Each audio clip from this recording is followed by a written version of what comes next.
ও রাজবাড়ী জেলার মুসলমান শোনো, আমার আল্লাহ তাআলা রব্বুল আলামিন পবিত্র কালামুল্লাহ শরীফে বললেন, আফাহাসিবতুম আন্নামা খলাকনাকুম আবাসাও ওয়া আন্নাকুম ইলাইনা লা তুরজাউন। আমার আল্লাহ বলেন, হে মানুষ, তুমি কি ভেবেছো আমি তোমাকে দুনিয়ার মধ্যে অনর্থক পাঠাইছি, বেহুদা পাঠাইছি? না না না, আমি আল্লাহ তাআলা তোমাদেরকে দুনিয়ার মধ্যে অনর্থক পাঠাই নাই, বেহুদা পাঠাই নাই।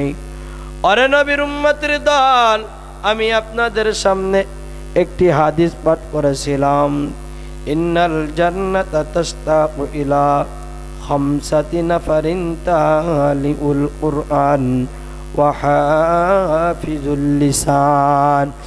ও বড় কলকলিয়ার মুসলমানেরা শোনো, আমার যুবক ভাইয়েরা, ও রাজবাড়ী জেলার মুসলমান, ও রাজবাড়ী জেলার মা ও বোনেরা, দিলের কান লাগায়া শোনো রে মা,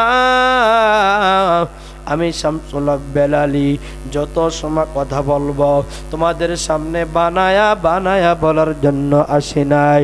আমি কিছু কথা বলবো, আমলের নিয়তে বলবো, তোমরা আমলের নিয়তে শোনার জন্য চেষ্টা করো রে মা। তোমরা আলোচনা দিলের থেকে শোনার চেষ্টা করো রে যুবক ভাই।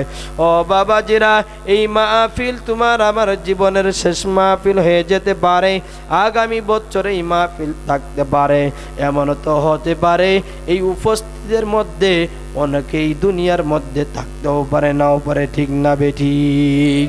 ওরে যুবক, আয় কোরআনের মাহফিলায়, জীবনের শেষ মাহফিল মনে করে কোরআনের মাহফিলে আয়। এইটা যদি তোর আমার তোমার আমার জীবনের শেষ মাহফিল হয়, কাল কিয়ামতের ময়দানে আল্লাহর দরবারেতে বলতে পারবো, আয় আল্লাহ, বড় কলকলিয়ার মাহফিলে বসেছিলাম, আয় আল্লাহ, কোনো আমল করতে পারি নাই, ইবাদত করতে পারি নাই, সারাটা জীবন ভর তোমার বন্দেগী করতে পারি নাই। ও রব্বে কারীম, এই ওসিলায় তুমি আমাকে ক্ষমা করো। একটা ওসিলা হলেও তো আল্লাহর দরবারে আমরা খাড়া করতে পারবো।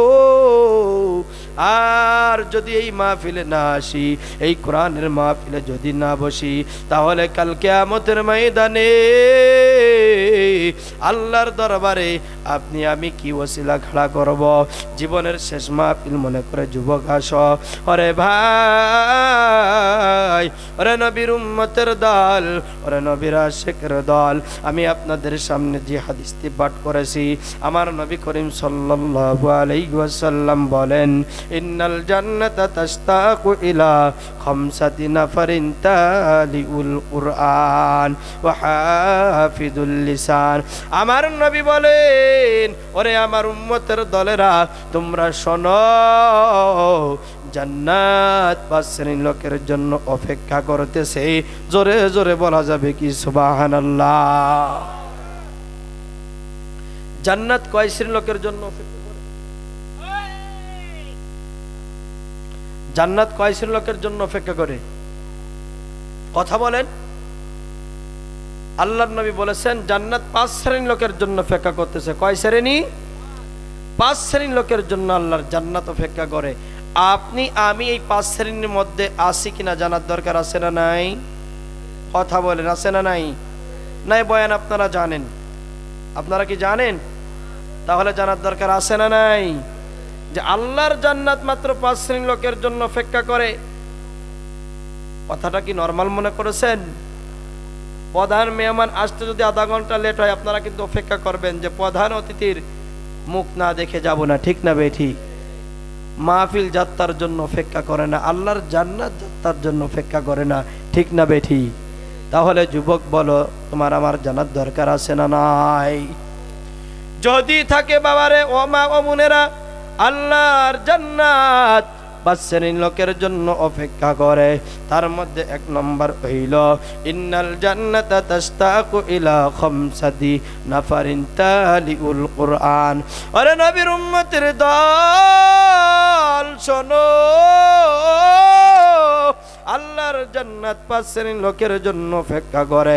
তার মধ্যে এক নম্বরে হইল কুরআন তেলাওয়াতকারী। জোরে বলুন সুবহানাল্লাহ।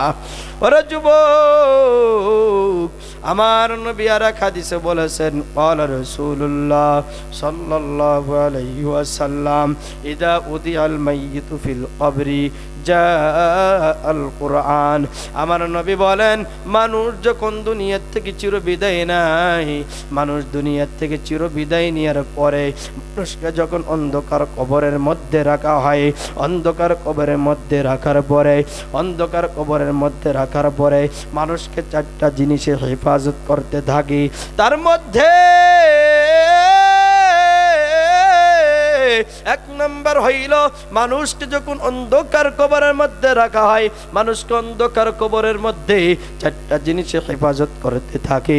তার মধ্যে এক নম্বর হইল যে ব্যক্তি কোরআন তেলাওয়াত করবে, যে ব্যক্তি আল্লাহর কোরআনকে হেফাজত করবে, কোরআনের বিরুদ্ধে যারা কথা বলবে, তাদের বিরুদ্ধে যারা প্রতিবাদ করবে, কোরআনের পাখিদেরকে যারা মহব্বত করবে, কোরআনওয়ালাদেরকে যারা মহব্বত করবে, যারা কোরআন শিখবে, শিখাবে, কোরআন শেখার জন্য চেষ্টা করবে, ওই ব্যক্তি যখন মারা যাবে, আমার নবী বলেন তাকে অন্ধকার কবরের মধ্যে রাখার পরে তার মাথার কাছে একজন যুবক বসবে, ফেরেশতা সল জব করার জন্য আসবে। যুবক বলবে প্রশ্ন করার থাকলে আমার কাছে করো। ফেরেশতা বলবে তোমার পরিচয় কি? তখন যুবক বলবে আমার পরিচয় হইল আল্লাহর কোরআন। জোরে জোরে বলা যাবে কি সুবহানাল্লাহ। ওয়াসসালাতু আইয়ামিনিহি, ফেরেশতা ডাইনে চলে যাবে। ফেরেশতা ডাইনে যাওয়ার পরে দেখবে ডাইনে একজন যুবক। এই তখন ফেরেশতা ডাক দিয়ে বলবে যুবক তোমার পরিচয়টা কি? যুবক ডাক দিয়ে বলবে আমার পরিচয় হইল ওয়াসসালাতু আইয়ামিনিহি, আমার পরিচয় হইল নামাজ। আল্লাহর বান্দা দুনিয়ার মধ্যে জীবিত থাকা অবস্থায় আল্লাহর বান্দা কোনোদিন নামাজ কাজা করে নাই। আল্লাহর বান্দা যারা নামাজ পড়ে নাই বুঝায়া বুঝায়া বুঝায়া বুঝায়া নামাজের দিকে এনেছে। আল্লাহর বান্দা আমি নামাজকে সুন্দরভাবে মহব্বত করে করে দুনিয়ার মধ্যে জীবিত থাকা অবস্থায় হেফাজত করেছে। আজকে আমি নামাজ তার সাথে কেমনে বেঈমানি করব? আমি নামাজ আল্লাহর বান্দাকে জান্নাতে না ঢুকানো পর্যন্ত এইখান থেকে বিদায় নিব না। জোরে বলা যাবে কি সুবহানাল্লাহ। এইবার ফেরেশতা বামে চলে যাবে। বাবারে এই যে সামনে আসতেছে পবিত্র মাহে রমজান মাস, আর মাত্র 10 থেকে 15টা দিন বাকি আছে। পবিত্র মাহে রমজান মাস আসতেছে। বাবারে ফেরেশতা বামে যাওয়ার পরে দেখবে বামে একজন যুবক বসিয়া রয়েছে। বলে যুবক তোমার পরিচয়টা কি? তখন ডাক দিয়ে দিয়ে বলতে লাগবে আমার পরিচয় হইল ওয়াসিয়ামু আন শিমালিহি, আমার পরিচয়টা হলো রোজা। আল্লাহর বান্দা দুনিয়ার মধ্যে, আল্লাহর বান্দা, আল্লাহর বান্দা দুনিয়ার মধ্যে জীবিত থাকা অবস্থায় আমি রোজাকে সুন্দরভাবে হেফাজত করেছে। যেই দিন থেকে তার উপর রোজা ফরজ হয়েছে কোনোদিন রোজা শেষ হারে নাই। আল্লাহর বান্দা আমি রোজাকে সুন্দরভাবে কুদরতিভাবে হেফাজত করেছি। যেমনি ভাবে আল্লাহর এই বান্দা আমি রোজাকে হেফাজত করেছে, আজকে আমি তার সাথে কেমনে বেঈমানি করব? আল্লাহর বান্দাকে জান্নাতের মধ্যে না ঢোকানো পর্যন্ত এইখান থেকে বিদায় নিব না। ফেরেশতা পার কাছে যাবে, পার কাছে দেখবে একজন যুবক। বলবে ও যুবক তোমার পরিচয় কি? ওয়াসাইরুল হাসানাতি ইনদা রিজলাইহি। তখন এই যুবক বলবে আমার পরিচয়টা হইল যাবতীয় নেক আমল। আল্লাহর বান্দা কোরআন তেলাওয়াত করেছে, আল্লাহর বান্দা রোজা রেখেছে, আল্লাহর বান্দা নামাজ পড়েছে, এরপরে আল্লাহর বান্দা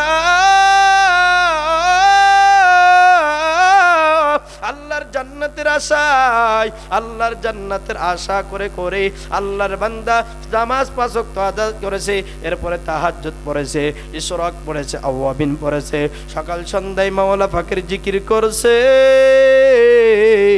আল্লাহর বান্দা আমি নেক আমলকে যেমনি ভাবে আঁকড়ে ধরছে, আজকে আমি তার সাথে কেমনে বেঈমানি করি? আল্লাহর বান্দাকে জান্নাতে না ঢোকানো পর্যন্ত বিদায় নিব না। এরপরে ফেরেশতা মালিককে বলে আয় আল্লাহ তোমার হুকুমে গিয়েছিলাম, কিন্তু মাথার কাছে যাই কোরআনের বাধা হয়, ডাইনে নামাজের বাধা, বামে রোজার বাধা, পার কাছে নেকা আমলের বাধা। আমার আল্লাহ বলে ফেরেশতা রে, আমি আল্লাহ তাআলা বড় দয়া করে মায়া করে বান্দাদেরকে বানাইছি। আমি আল্লাহ তাআলা বলেছি আফা হাসিবতুম আন্নামা খলাকনাকুম আবাসাও ওয়া আন্নাকুম ইলাইনা লা তুরজাউন।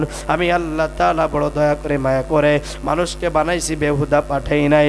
আমি আল্লাহ তাআলা তাকে দুনিয়ার মধ্যে ইবাদত বন্দি করার জন্য পাঠাইছি। আমার বান্দা সঠিকভাবে আমার হুকুম আদায় করেছে, কোরআন তেলাওয়াত করেছে, কোরআন হেফাজত করেছে, নামাজ হেফাজত করেছে, রোজা হেফাজত করেছে, এরপরেও জান্নাত আশায় জাহান্নামের আগুনের ভয় করে করে আমার বান্দা বেশি বেশি নেক আমল করেছে। আমার বান্দা শয়তানের ধোঁকায় পড়ে কিছু গুনাহ করেছে, কিন্তু আমি আল্লাহ তাআলা খুশি হইয়া আমার বান্দাকে আমি আল্লাহ তাআলা মাফ করে দিলাম, আর আমার বান্দার জন্য জান্নাতুল ফিরদাউস ঘোষণা করে দিলাম।